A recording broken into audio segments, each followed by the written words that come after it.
In 1997, one day during his daily meditation, Mr. Mathew Stein heard his inner voice that encouraged him to write a book on disaster preparedness titled When Technology Fails, a Manual for Self-Reliance, Sustainability, Surviving the Long Emergency. It would explain how people can prepare for emergencies when basic services and goods such as fuel, shelter, food, and water are not available. But at the time, Mr. Stein was neither a survival expert nor one particularly concerned about disasters facing humankind. But today, he is both.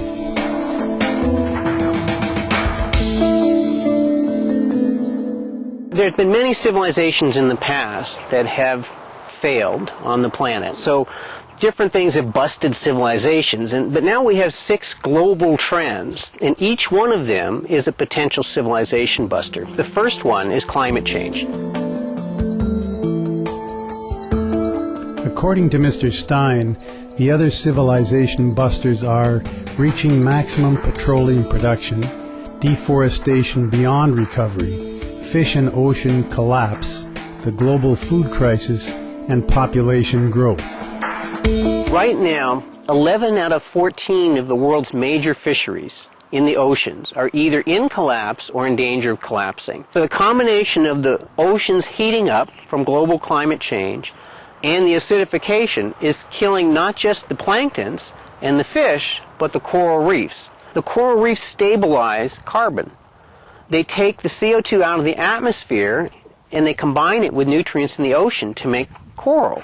And when the coral reefs die, that's another big leg of stabilizing our atmosphere, our breathability, our weather, all of that. So we're messing with things, huge systems that keep our world livable are in danger of collapse.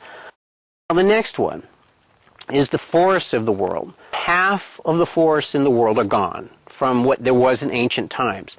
Not only do they part of the carbon-oxygen cycle that keeps our weather stable and keeps our atmosphere breathable on the planet, they also are giant water pumps.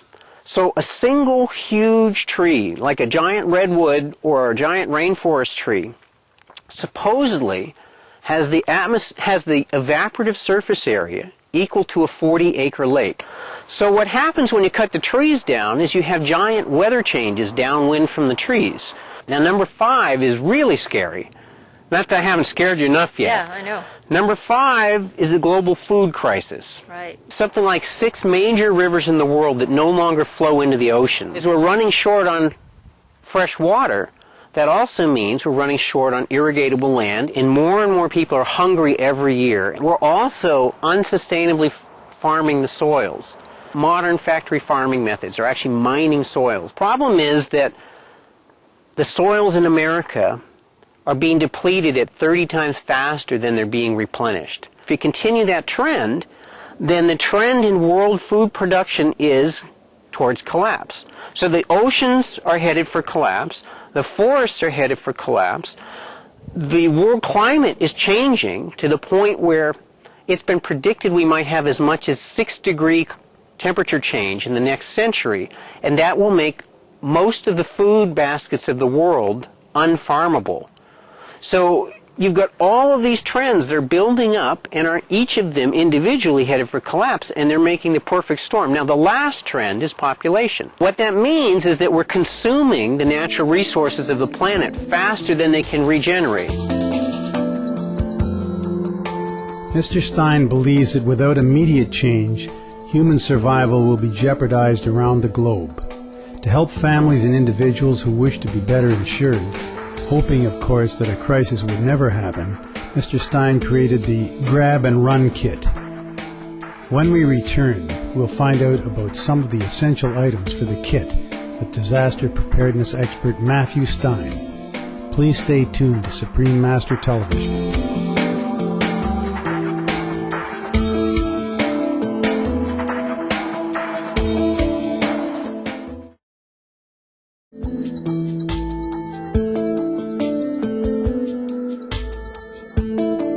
Welcome back to Supreme Master Television's Enlightening Entertainment. Previously, Mr. Stein showed us different materials we can use to purify water, give first aid, and learn to forage for wild plant foods, all useful skills for anyone caught in an emergency.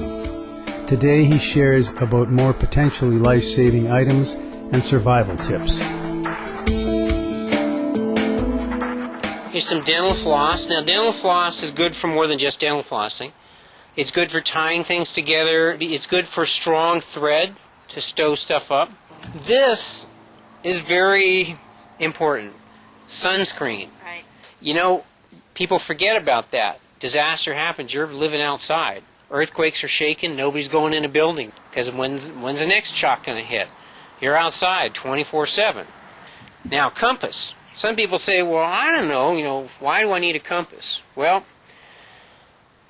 if there's a fire or something's happened and you can't see the sun, it's cloudy, and you're disoriented, and there's smoke, you might have no idea what way north is. I always thought I had a tremendous sense of direction. I was skiing and it's pitch black, and there's a snowstorm, blinding snowstorm, so you can't see stars to navigate by. There's no trees, there's no mountains on your side. It's dark to navigate by. And I looked at my compass and it's like, oh my God, I'm supposed to go that way. Because of the shifting winds, I had turned around 180 degrees the wrong direction. So it could be a lifesaver in a certain situation. This is called a space blanket or an emergency sleeping bag. It's an aluminized cover. It's waterproof. It'll reflect heat. It'll keep the wind and water off of you. It might make a huge difference between comfort or just horrible torture, or between living or not living. A mask can be important for escaping a fire, volcanic ash, or even for those living near an oil spill. It's not a full gas mask, but it's called a painter's respirator, and you can get them in any kind of hardware supply. And what this will do is it filters the air coming into your body. Say you've got a fire, then 99.9% of the particulate and the toxic chemicals that you're breathing in will get taken out by these filters and carbon canisters. So this could make the difference between choking and not being able to do anything, or getting terribly ill and being fine. Tea tree oil, I find, is more effective to me than the Neosporin, and it's antifungal, antibacterial, and the amazing property of tea tree oil is it's a tiny molecule. It'll soak right through the skin into the infection and zap it. Like if you've got an infected tooth, you can dry it off a little and dab the tea tree on there, and people have said that it's highly effective. A solar or hand-powered radio, multi-tool pocket knife, compact stove, something to cook and eat out of, toilet paper, a flashlight are also important. Mr. Stein also suggests obtaining waterproof matches and a windproof lighter to build fires and to sterilize needles. This is probably one of the most important items for your grab and run kit. This is a sewing kit right here. So I've got needles, some very large heavy duty needles in here, as well as smaller ones. Might have to stitch wounds up as well as your pack. You talk about something that your book mentions as something being very important is a pit of the stomach exercise. Yes. The pit of the stomach could really be the most important thing that you take away from our conversation. In a crisis, you will rarely have all the information at your fingertips. You don't really know what to do. And you know you can't trust the rational mind when it's changing its mind every minute. There's an inner compass, an inner guidance system bred into each and every one of us. And if you can get in touch with that, it simply knows what to do and will guide you. A few years ago, there was a high-tech gentleman from the San Francisco Bay Area who was traveling with his wife and infant in their car, and they got lost and disoriented, and they ran out of gas, and they were out of cell phone range. So this guy stayed with his wife and infant for, I think, 2 days. Well, he thought in his head, and he thought, the rule of thumb for survival is you follow the river, and it will take you to civilization. So that's what he did. So what you do for the pit of the stomach, the first thing you do is you say, okay, if you're spiritual, you pray and you ask for help from Buddha, Christ, Mohammed, or Holy Spirit. You ask for help, or you just say, please help me, and you don't have to ask anything specific if you're not spiritual. Then you start breathing deeply and you focus your attention on the area between your rib cage and your belly button, on the pit of the stomach, right here. Some call it the dantian, right there. And you keep breathing deeply until you feel your thoughts quiet down and you feel a relaxed sense in that pit of the stomach, that the muscles are relaxed. Then what you do is you're going to do this in pictures. You're going to avoid the thinking mind. So what he would do in his situation is picture himself in his mind's eye walking down the river towards civilization. And then you feel the pit of the stomach. Now if you feel the muscles tense up into a knot, then you know it's a bad idea. So then it's like, well, maybe I should stay in the car. Now the mind was telling him, you can't stay in the car. That's the sissy thing to do. That's the chicken thing to do. That's like waiting for death to come on you. Do the pit of the stomach, you picture, and you get that feeling, like a relaxed, expansive feeling.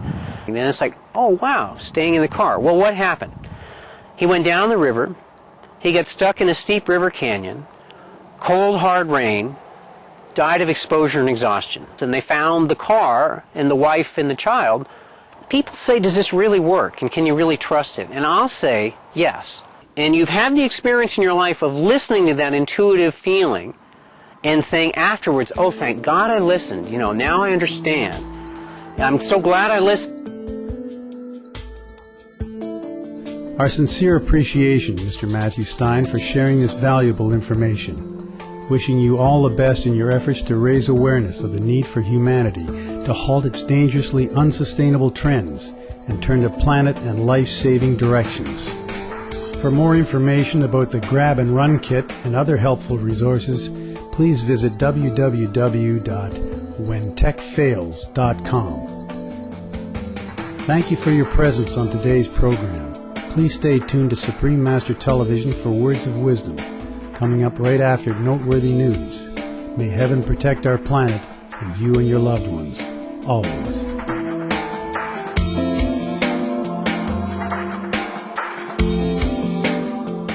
For more details, please visit www.suprememastertv.com/EE